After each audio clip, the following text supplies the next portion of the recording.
کسی بھی وقت 2 رکعت نماز نفل پڑھے حاجت کے، کسی بھی وقت جو آپ کو فرصت کا، تنہائی کا، توجہ کا، دھیان کا وقت ہو، 2 رکعت نماز نفل پڑھے حاجت کے۔ اور حاجت کے 2 رکعت نماز نفل پڑھ کے نا جب سورت فاتحہ پڑھے تو جہاں ہم نے کوئی سورت ملانی ہے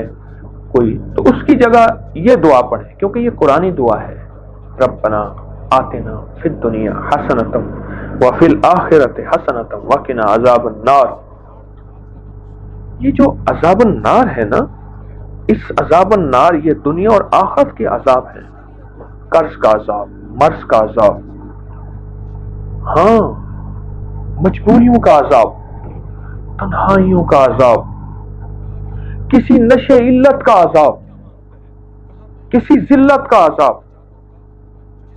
بیٹیوں کی پریشانیاں، طلاقیں، بیماریاں، دکھ، جھگڑے،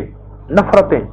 ناکامیاں، پریشانی، اس سارے عذاب عذاب عذاب عذاب، یہ سب عذاب ہیں جو انسان کو زندگی میں جیتے جی پریشانیوں میں مبتلا کر دیتے ہیں۔ تو کہنے لگے آپ نے مجھے بتایا تھا، میں نے آپ کے درس میں سنا تھا، تو میں نے ایک عزم کیا، میں نے اللہ سے دنیا بھی بہترین لینی ہے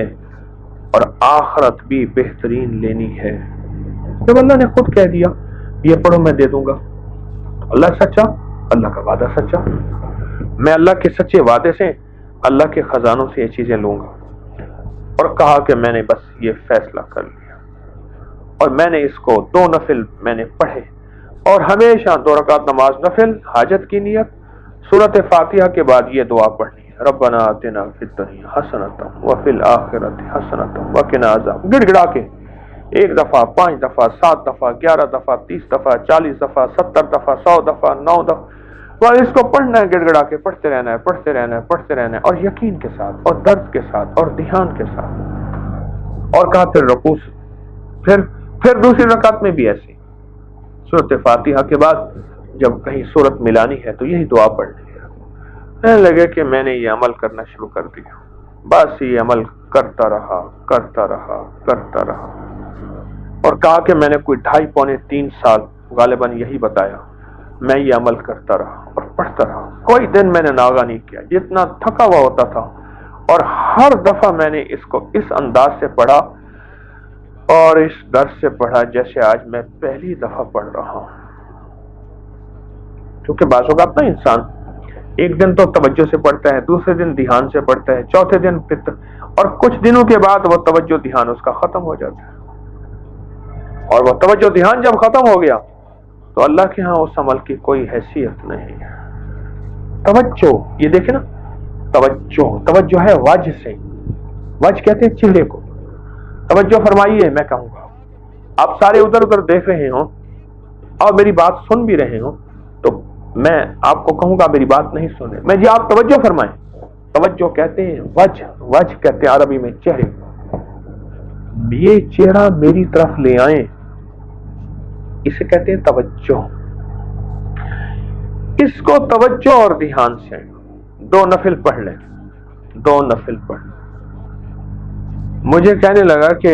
اب دنیا کی نعمتیں میرے اوپر فدا ہیں، یہ الفاظ تھے اس کے، یہ صرف دینے کے نام پہ، سوال کے دروازے کھولنے کے نام پہ، سوال کے دروازے کھولنے کے نام پہ کبھی نہیں کھولیں گے، ورنہ رزق آج کل کے ماڈرن جوئے میں چلا جائے گا۔ آج کل کے ماڈرن جوئے آئے ہوئے ہیں، اپنے رزق کو میرے آقا کا فرمان ہے، اور بیماریوں کا علاج صدقوں سے کریں، اور صدقے سے مراد صرف بکرا نہیں، صدقے سے مراد صرف سریاں نہیں، صدقے سے مراد کالے مونگ نہیں، صدقے سے مراد تیل سوئیاں نہیں، صدقے سے مراد یہ میں مختلف آپ کو تک انداز بتا رہا ہوں۔ یہاں LOS ہے لاہور کے ساتھ، یہ پہلے نہیں بنا تھا، نالا تھا، نالے کے ادھر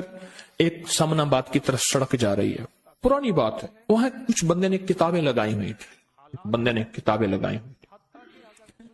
میں کتابیں دیکھ کے تو آ گیا، پھر دل میں آیا کہ یہ ضرورت مند ہے۔ ہمارے ایک مخلص ہیں ہمارے دوست فیصل شمسی، میں نے ان کو بڑا نوٹ دیے، میں نے کہا جا کے نا اس کو کس طرح رکھ کے پھر چلا جاتا ہوں، کیونکہ مجھے لگتا ہے وہ خوددار آدمی نہیں لے گا۔ اور انہوں نے ایسا کیا. سوچیں کہ میرے مال اللہ نے دیا ہے, کیا میں اپنے مال کا صدقہ اگر نکال رہا ہوں تو وہ دے کہاں رہا ہوں؟ ضرورت مند کیا میں تلاش کر رہا ہوں؟ اور میں ضرورت مندوں میں سب سے پہلے وَبِذِي الْقُرْبَى وَالْيَتَامَى وَالْمَسَاكِينِ وَابْنِ السَّبِيلِ, مسافر پردیسی چوتھے, پھر مسکین ہے, پردیسی ہے, مسافر ہے, یتیم ہے. ضرورت ہے اس چیز کی, اس کی ضرورت ہے. کیونکہ یہاں جتنے مانگنے والے ہیں ان کے بارے میں صرف ایک لفظ کہوں گا, یہ لفظ آپ پکا رکھ لیں,